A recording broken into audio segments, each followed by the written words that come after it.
Salut à tous, Kwame Sport. J'espère que vous allez bien, peu importe l'heure et l'endroit où vous regardez cette vidéo. Avant de commencer, cliquez sur like, abonnez-vous et activez la cloche de façon à être tenu au courant quand je partagerai de nouvelles vidéos. Ça y est, c'est officiel.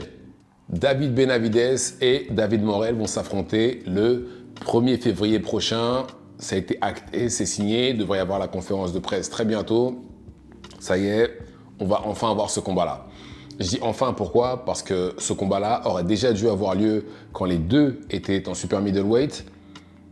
Mais là, ça y est, on va l'avoir en light heavyweight. Est-ce que je suis content? Oui, tout à fait, absolument. Mais voilà, je pense que ça aurait peut-être dû arriver avant. Alors, je ne sais pas où le combat va se passer, mais en tout cas, ça y est, c'est officiel, on va voir ce combat-là. Et franchement, s'il faut en applaudir un sur les deux, c'est bien David Benavidez parce qu'il n'avait pas à prendre ce combat-là du tout. Parce que David Benavidez, là, il est en position pour pouvoir combattre le vainqueur du rematch entre Arthur Beterbiev et Dimitri Bivol.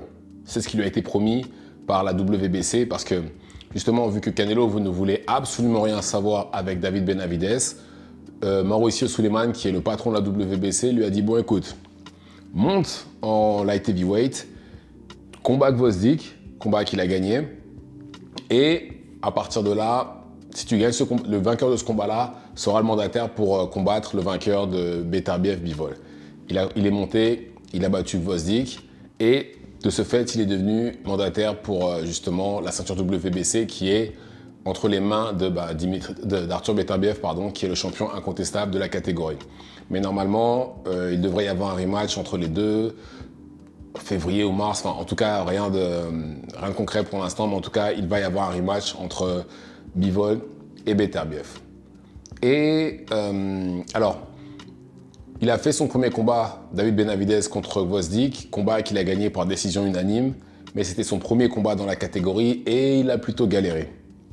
Pour être honnête, certes, c'était, il a gagné, hein, ça pour moi, il n'y a pas eu de vol ni de décision bizarre. Il a gagné le combat. Au début, il gérait bien et j'ai l'impression que peut-être qu'il n'a pas eu le temps de s'acclimater à la catégorie, mais à la fin, on aurait dit qu'il n'avait plus d'énergie. Et il était, je ne vais pas dire en mode survie, mais pas loin à la fin du combat. Et c'est, après, encore une fois, hein, c'était la première fois qu'il combattait dans une catégorie en light heavyweight, donc c'est pour ça que je me dis que, d'ailleurs je pensais qu'il ferait ça, c'est prendre un tune-up. Normalement, ça parlait de David Benavidez contre Jesse Hart dans la sous-carte du combat entre Tank Davis et la montre Roach au mois de décembre, le mois prochain. Mais finalement, il a préféré aller du côté de David Morrell. Et d'ailleurs, David Morrell aussi a eu son premier combat en light heavyweight, combat qu'il a gagné pareil par décision unanime. Et il s'est retrouvé contre un combattant beaucoup plus coriace que son CV ne le montrait. Et c'était lors du combat, enfin c'était dans la sous-carte du combat entre Terence Crawford et Madrimov au mois de juillet. Oui, c'est au mois de juillet dernier. Combat pareil qu'il a gagné par décision unanime, mais quand même, il a pris des coups qu'il n'aurait peut-être pas dû prendre. Et son adversaire était beaucoup plus coriace que ce que je croyais. Mais bon, en tout cas, voilà, c'est chacun leur premier combat. L'inactivité ne sera même pas du tout au rendez-vous, vu que les deux ont combattu à peu près au même moment, on va dire. Parce que oui, il me semble que oui, Benavidez a combattu au mois de juin et Morrell a combattu au mois de juillet. Donc là, oui, à un mois d'écart. Les deux sont jeunes, les deux sont invaincus, les deux sont en pleine forme. Donc normalement, on devrait avoir un très très beau combat. Et encore une fois, chapeau à Benavidez parce que si vous regardez bien, depuis que Canelo lui a dit si tu veux me combattre, il faut que tu prennes l'ancien champion, il a pris, à part là, David Morrell, il n'a pris que les anciens champions d'affilée. Il a pris David Lemieux, ancien champion IBF. Il a pris Anthony Dirrell, qui a été champion WBC 2 fois, il me semble. Il a pris Caleb Plant, ancien champion IBF. Il a pris Demetrius Andrade, ancien champion WBO dans la catégorie du dessous. Il a pris Gvozdyk, ancien champion WBC. Et là, il va prendre Jesse Hart. Il va prendre David Morrell, qui a eu un très beau parcours amateur comme les trois quarts des Cubains. Et je pense qu'on va avoir un beau combat. Je ne vais pas faire pas de prédiction pour l'instant, mais si on se base juste sur le CV et ce que l'un et l'autre ont accompli, théoriquement, David Benavidez devrait gagner. Si on se base juste sur ça, bien entendu. Pas sur le style ni quoi que ce soit, mais si on se base juste sur les accomplissements uniquement, ouais, c'est un combat que David Benavidez devrait gagner. Parce qu'on parle de quelqu'un qui a été champion du monde 2 fois, qui a battu pas mal de champions du monde, qui a affronté le meilleur niveau de compétition, qui a plus de combats en professionnel, qui a plus d'expérience, comparé à David Morrell qui, lui, n'a pas autant d'expérience, qui n'a pas énormément de combats en professionnel. Donc, si on se base juste sur ça, tous les avantages sont du côté de Benavidez. Après, physiquement, ça a l'air d'être plus ou moins la même chose. Et maintenant qu'en plus, ils sont super en light heavyweight, je pense que même en ce qui concerne réhydratation, etc., je pense que ce ne sera pas un problème pour qui que ce soit. Maintenant, voilà, on va savoir qui est qui. C'est la battle des David. David B contre David M. Donc, on verra.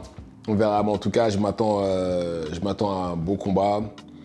J'espère que la sous-carte sera à la hauteur du combat principal parce que ça, c'est un truc que j'aime pas des fois. En fait, non, je crois que les Saoudiens ont détruit ma manière de voir les sous-cartes parce que si vous regardez les combats, les cartes des Saoudiens, tous les combats sont, enfin, du moins, par exemple, ouais, peut-être pas les 2 dernières cartes parce que je vous cache pas que, par exemple, la carte du combat d'Anthony Joshua, j'ai pas tant aimé que ça pour être honnête avec vous parce que c'était une carte pour moi, clairement pour le public britannique. Même si c'était en Angleterre, je pense qu'ils auraient pu faire mieux.